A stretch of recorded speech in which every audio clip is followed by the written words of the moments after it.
Hello everyone. Today I bring you another egg cutting, but a egg cutting that means a lot. An egg cutting that is the most important egg cutting that I've ever done. If you don't know what I'm talking about, if you haven't watched our video titled The Darkest Day about my snake Orissa, I encourage you to go watch that now. We'll put the link in the description or pop it up on the screen or something right now. But long story short, if you didn't want to check that out, my snake Orissa, she passed away giving birth to her clutch. She laid one egg, which was really weird and funky, and it is in here. I was able to palpate one more egg, and then she passed away.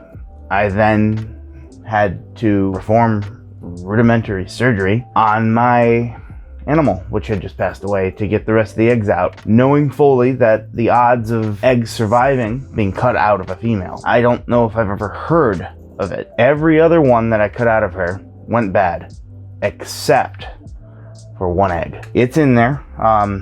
Last time I had them a candle test on them, I had seen shadows moving around. To say that I am just concerned would be a massive understatement. These have taken a little bit longer to hatch than my other clutches this year, so I'm going to cut into the eggs, even though they have not pipped. There's only two, obviously. Usually I have now pivoted to trying to see if one will pip before I cut, and that's worked out great. But in this case, you know, obviously I'm concerned about a lot of things. You know, they went through a lot. I'm concerned for deformities, but let's just hope for hope, right? I should talk about the pairing. Obviously Orissa, she was a lesser clown. She was beautiful, and I miss her greatly. To a GHI Spotnose Clown, 66% het hypo. I would like to continue her progeny. I would like to get a female lesser clown minimum, and it would be very, very cool if I could add the rest of that in there as well. Everything here should be clown minimum, but right now I just want healthy snakes. So without further ado, let's go ahead and hope.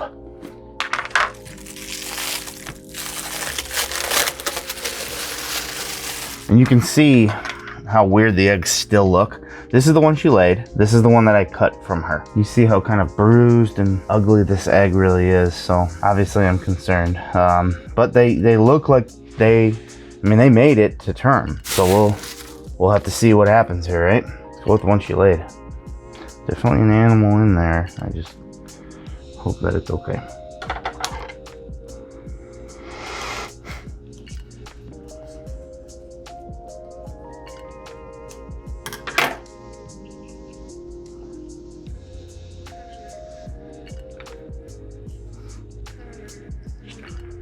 Interesting.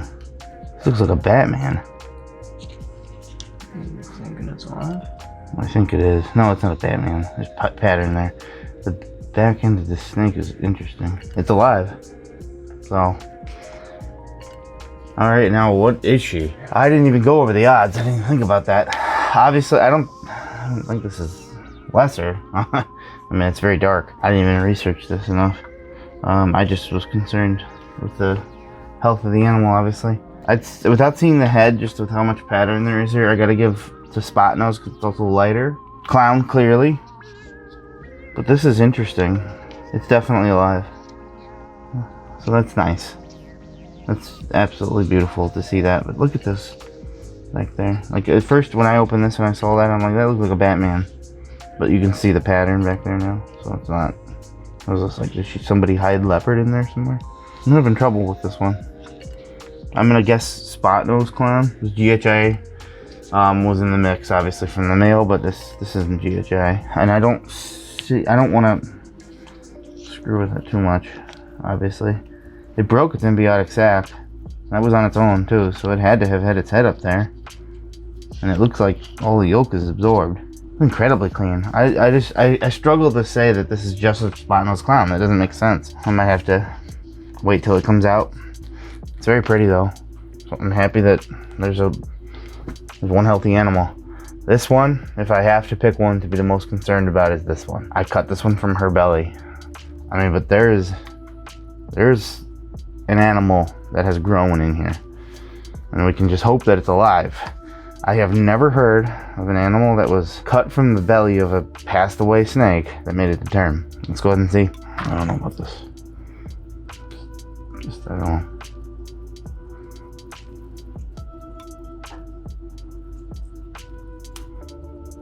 It looks the same.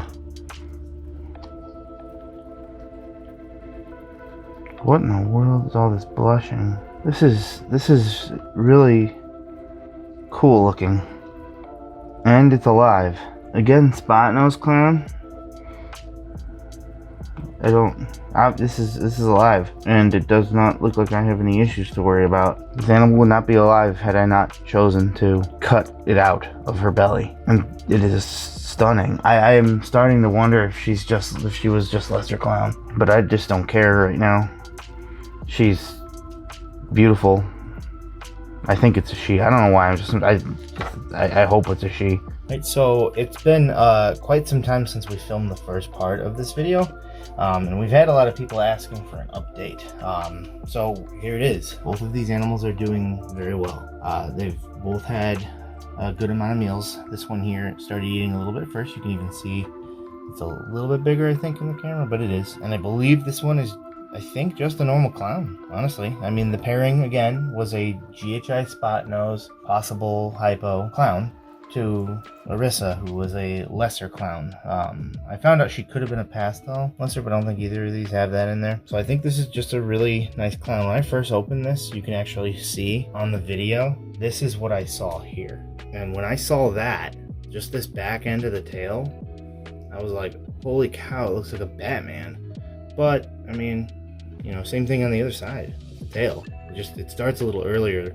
And that can happen near the edge of the tails, but you see the normal alien heads, you know, kind of up here. So just a really cool looking, I think, clown. And the reason I don't think it's Spotnose is because I think this one is. And you can see the difference, because Spotnose can lighten it up and darken the darks. And I think that this one is, well, I know that this one's Spotnose because there's no real alien heads. It's just, it kind of creates this just one versus the alien head look. But I'm going to be keeping this one here. So this one's name is going to be Eefy, and so I will name another one myself. So if you know anything about Overwatch, the video game, Orissa was the mom. I mean, I guess it's kind of backwards, but still, it's some sort of poetic justice. So why are you doing that? I don't know where they get this from. Again, both parents were super mild-mannered. They are still very young and scared. When hatchlings are very little, they can be like this. Obviously, these mean a lot to me. And they're both girls, actually. Again, I wish I had been able to get a lesser clown, or lesser in this, especially a lesser Spotnose, or lesser Spotnose GHI. But the fact that with all of those bad odds, with everything bad that happened, that I have two healthy snakes here, I'll count my blessings. It's a little bit emotional. If anybody's heard of an egg being cut from the belly of a snake that had died roughly 10 to 15 minutes earlier, and then making it to term, hatching, and seemingly being in good health, I don't see anything wrong. Just let me know in the comments, because I have never heard of it. Keep on hoping, because miracles do happen. I really don't know how to end this. I'm happy, but I'm sad at the same time. You know, obviously brings up memories of the mom. I would have liked to hit lesser, just because that's what she was. But healthy snakes was the goal from this. Thank you so much for watching. Thank you to everybody who's subscribed and has followed along with us. You know, there can be happy endings, and you know, this is one of them. Again, thank you very much. I hope you enjoyed. I hope that this little story did something for you, and we'll see you in the next one.